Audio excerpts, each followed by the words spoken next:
Perfect tense. Okay, present perfect का मतलब क्या होता है? जो काम पहले हो चुका है। तो उसका एफर्मेटिव सेंटेंस का स्ट्रक्चर देखो। ये है सब्जेक्ट प्लस हैज और हैव प्लस V3 वर्ब का थर्ड फॉर्म प्लस ऑब्जेक्ट। ये क्या है? Active voice. एक्टिव वॉइस का स्ट्रक्चर है। इसमें पैसिव वॉइस का स्ट्रक्चर क्या है? ऑब्जेक्ट प्लस हैज और हैव प्लस बीन। बीन लगेगा वहां पे। प्रेजेंट और पास्ट कंटिन्यूअस में क्या था? बीन, BEING, यहाँ पे बीन लगेगा, BEEN।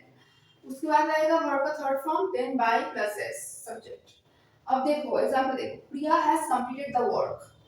प्रेजेंट परफेक्ट को आइडेंटिफाई करने का एक आसान तरीका है कि उसमें हैज होगा। ओके, और हाँ हैज होगा वहां पे। प्रिया हैज कंप्लीटेड द वर्क। अब इसको पैसिव वॉइस में कन्वर्ट करते हैं। देखो तो ऑब्जेक्ट पहले आएगा। अच्छा पहले ये बताओ, प्रिया क्या है? सब्जेक्ट है, हैज है, यहाँ पे V3 है, राइट, और ये है ऑब्जेक्ट। अब ऑब्जेक्ट पहले आएगा तो क्या होगा? द वर्क हैज और हैव में क्या होगा? हैज होगा, right. The work has been completed. Okay, V3 है, V3 होगा बाय प्रिया।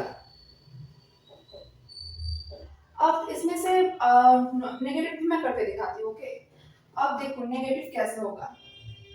अच्छा, ये अगर हैज और हैव है, अगर पास्ट में होगा तो यहाँ पे क्या होगा? हैड होगा। ओके, यहाँ पे होता हैड, यहाँ पे होता हैड, बाकी सेम रहता। यहाँ पे भी होता हैड, यहाँ पे भी होता हैड। ओके, अगर ये पास्ट होगा तो। अब देखो नेगेटिव कैसे करते हैं।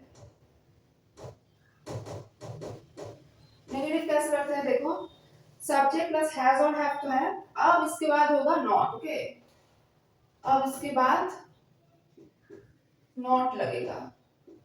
नॉट प्लस वर्ब का third form then object, then उसके बाद भी होगा हैज और हैव, इसके बाद भी होगा क्या? Not plus been plus verb का third form plus subject. Pooja has not, यहाँ पे अगर लिख दो कि Pooja has not completed the work. The work has क्या होगा? The work has not been completed by Priya. Okay, अब देखो इंटरोगेटिव सेंटेंस। अब देखो प्रेजेंट परफेक्ट और पास्ट परफेक्ट दोनों का इंटरोगेटिव फॉर्म क्या है? हैज और हैव अगर पास्ट में है तो क्या होगा? हैड। हैज और have plus subject plus verb का third form plus object then question mark. ये है एक्टिव वॉइस का फॉर्मूला। पैसिव वॉइस में क्या होगा? हैज और हैव अगर पास्ट में है तो हैड, बोलने की तो जरूरत नहीं है शायद, देन ऑब्जेक्ट देन बीन होगा, BEEN प्लस वर्ब का third form then by plus subject question mark. अब देखो एग्जांपल देखो, have you done the mistake? क्या तुमने गलती की है? तो क्या होगा? इसका पैसिव फॉर्म क्या होगा? पहले हैज और हैव में जो भी है वो पहले आएगा। पहले इसके आएगा। अच्छा पहले तुम लोग अगर समझ में ना आए कि हैज और हैव कैसे होगा तो पहले ऑब्जेक्ट को लिखो। ऑब्जेक्ट क्या है यहाँ पे? Mistake, the mistake. The mistake.